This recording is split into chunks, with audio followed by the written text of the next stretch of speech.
Sempre que eu faço um diagnóstico de glaucoma em um paciente, é muito comum a pessoa perguntar o seguinte: doutor, o que eu devo fazer daqui para frente? Tem alguma restrição, alguma coisa que eu devo mudar, algum hábito? Daqui para frente, como deve ser a minha vida em relação ao meu tratamento, em relação ao glaucoma? Bom, nos próximos vídeos eu quero falar um pouquinho sobre isso. Quando alguém tem alguma dúvida, geralmente outras pessoas também têm a mesma dúvida. Então, eu tenho certeza que o assunto de hoje vai ajudar muita gente. E eu vou falar sobre glaucoma.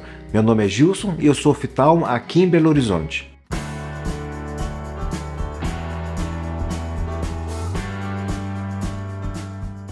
Eu vou colocar aqui uma situação muito comum de acontecer no consultório de um oftalmo que é especialista em glaucoma. A pessoa vem para fazer uma avaliação de rotina, para avaliar grau de óculos, exame de pressão de olho, exame de fundo de olho, tudo de rotina. E aí a gente mede a pressão do olho da pessoa, colhe toda uma análise do histórico pregresso e familiar dessa pessoa, faz alguns exames complementares, faz retorno, reavalia, colhe mais dados, mais informações, e aí a gente chega num diagnóstico de glaucoma, por exemplo, ou numa suspeita de glaucoma. E geralmente nesse retorno eu peço para a pessoa pesquisar casos de glaucoma na família. E ela traz, por exemplo, uma informação de que tem primo com glaucoma ou tio com glaucoma, mas ela nem imaginava que tivesse casos de glaucoma na família. E aí vamos supor que a gente acaba chegando para essa pessoa um diagnóstico de glaucoma. Bom, eu estou fazendo um resumo de uma forma didática para você entender, para ficar fácil para você entender. Mas isso é muito comum de acontecer. E geralmente a pessoa ainda fala assim: nossa, doutor Gilson, eu vim aqui para trocar o grau dos óculos e acabei saindo com um diagnóstico de glaucoma. E eu não estava esperando por isso, eu fiquei assustado. Olha, isso acontece toda hora no consultório. Não é uma raridade não é um caso isolado. E só para você saber, falando agora de uma forma técnica, a prevalência global de glaucoma na população de 40 a 80 anos é de 3,5% aproximadamente. Em alguns estudos passados, a estimativa era que a gente ia ter 76 milhões de casos de glaucoma no mundo em 2020 e de 111 milhões de casos em 2040. Olha pessoal, são muitas pessoas, isso é muita gente. O glaucoma é a principal causa de cegueira irreversível no mundo.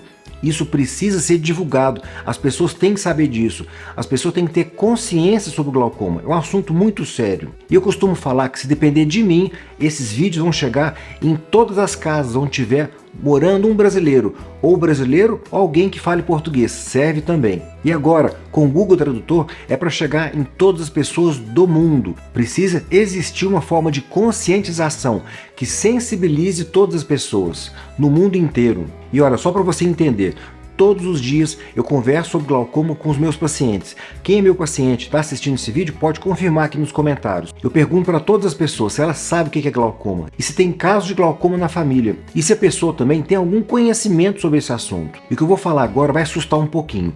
90% das pessoas nem imaginam o que é glaucoma. São poucas as pessoas, os pacientes, que sabem o que é o glaucoma. E só para você entender, o glaucoma é uma doença dos olhos, uma neuropatia óptica, que tem ligação com pressão alta nos olhos. E isso, do ponto de vista técnico, nem é totalmente verdade. Glaucoma é uma doença que tem ligação com a pressão dos olhos. Mas, na verdade, a pressão alta nos olhos é um fator de risco para o glaucoma. Como assim, doutor? Fator de risco? Olha, uma explicação muito grande. Um dia eu vou explicar sobre esse assunto de uma forma fácil. Eu estou falando isso porque existe inclusive casos de glaucoma onde a pressão dos olhos está totalmente normal. A gente chama de glaucoma de pressão normal, é um outro assunto. Bom, hoje eu quero citar aqui para você 3 pontos importantes que eu acho que servem como mudança de hábito para quem tem e para quem não tem glaucoma, ou até mesmo a pessoa tem uma suspeita de glaucoma. Mas antes da gente entrar diretamente no assunto, eu quero lembrar uma coisa.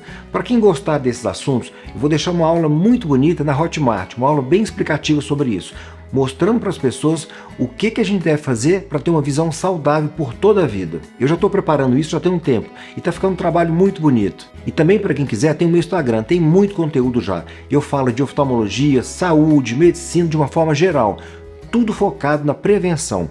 Eu acho que a prevenção é a nossa principal arma para a gente poder conseguir manter uma vida saudável. Então tudo parte da prevenção. A gente tem que estar sempre à frente das coisas na vida, igual um jogo de xadrez, sempre calculando as nossas jogadas, os nossos passos, sempre na frente, já preparando, já prevendo as jogadas. Bom, em relação a esse assunto, o que a pessoa tem que fazer para manter uma visão saudável quando ela recebe o diagnóstico de glaucoma ou até mesmo uma suspeita de glaucoma? O que é necessário para poder manter uma visão saudável? Primeira coisa, fazer uma avaliação oftalmológica todos os anos. Não existe uma outra forma de se fazer um diagnóstico de glaucoma sem ser usando os aparelhos corretos. E claro, com um oftalmo que tenha conhecimento técnico daquele assunto. Ele tem que ter experiência e domínio desse assunto. E tem que fazer uma avaliação oftalmológica todos os anos. Ah, doutor Gilson, mas eu enxergo super bem, não sinto nada. Eu não sinto necessidade de fazer uma avaliação todos os anos. Resposta para quem pensa assim. O glaucoma ele é silencioso, quase na totalidade dos casos. E existem vários tipos de glaucoma, e o mais comum é o glaucoma primário de ângulo aberto, GPAA.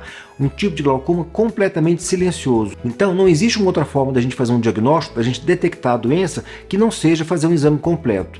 E sobre esse assunto, eu tenho uma playlist só de vídeos de glaucoma. Encaminho para os seus familiares e pessoas que você sabe que tem um glaucoma na família. Assiste um vídeo que chama Tenho Glaucoma, e agora? Um vídeo muito bonito e muito explicativo, vale a pena assistir. Bom, o que mais? O segundo ponto, é muito importante que a pessoa use as medicações que o médico prescreveu. E várias doenças a gente pode falar nesse assunto, vários fatores podem complicar a situação. Por exemplo, hipertensão arterial, pressão alta. Eu estou falando da pressão arterial, pressão cardíaca. Um paciente com a pressão descontrolada, ele pode ter a piora do quadro de glaucoma. A pessoa pode ter, por exemplo, uma hemorragia de retina, uma hemorragia do nervo óptico, pode desenvolver um tipo de glaucoma que chama glaucoma neovascular.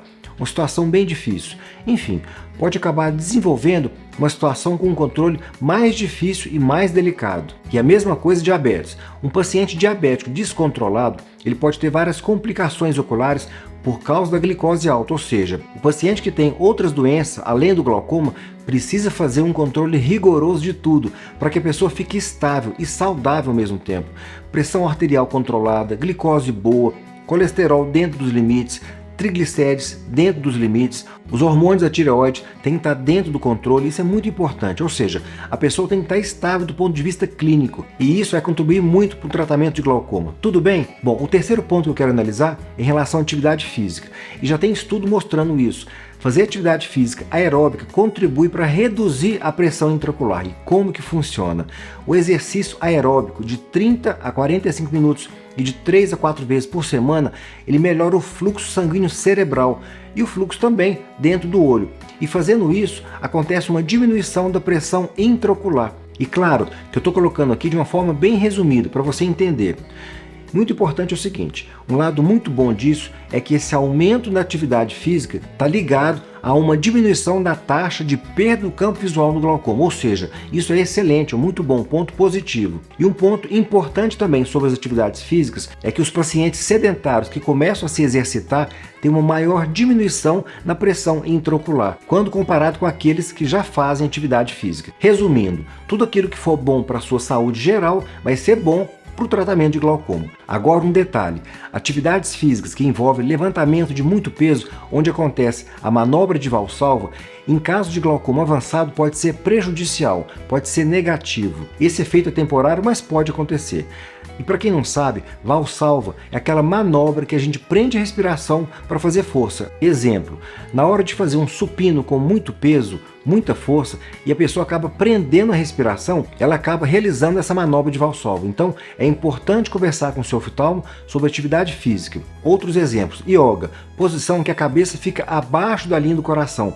Em pessoas que têm glaucoma avançado, já tem estudo mostrando que também pode ser prejudicial. Então, é claro, a gente tem que analisar cada caso de forma individual, porque cada pessoa tem as suas particularidades, mas no geral, tudo aquilo que for benéfico para o sistema cardiovascular também vai ser benéfico para um bom segmento e para um bom tratamento do glaucoma. Tudo bem? E agora uma dica a mais para quem ficou até aqui.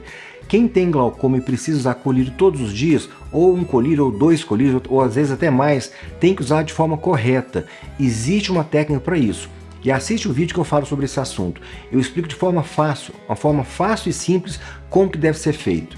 Então agora, juntando tudo, quem recebe um diagnóstico de glaucoma precisa ter uma mudança de hábitos, controlar a pressão arterial, controlar a glicose, a parte hormonal, alimentação, atividade física. e principalmente a pessoa tem que estar bem com ela mesma. Eu vou fazer depois um vídeo mostrando a relação entre a ansiedade e a visão, um assunto muito importante. Vai ficar uma aula muito bonita, ansiedade e visão. E deixa aqui nos comentários se você acha que existe alguma relação entre essas duas coisas, se a ansiedade pode interferir na nossa visão. E como que o bem-estar psicológico dessa pessoa pode influenciar nos olhos, na própria visão da pessoa. E quem tiver alguma opinião sobre isso, divide aqui com a gente nos comentários. E se você gostou do vídeo, compartilha com a sua família, com seus amigos ou com quem você achar que vai se beneficiar com o nosso conteúdo. Combinado? Grande abraço e até o próximo!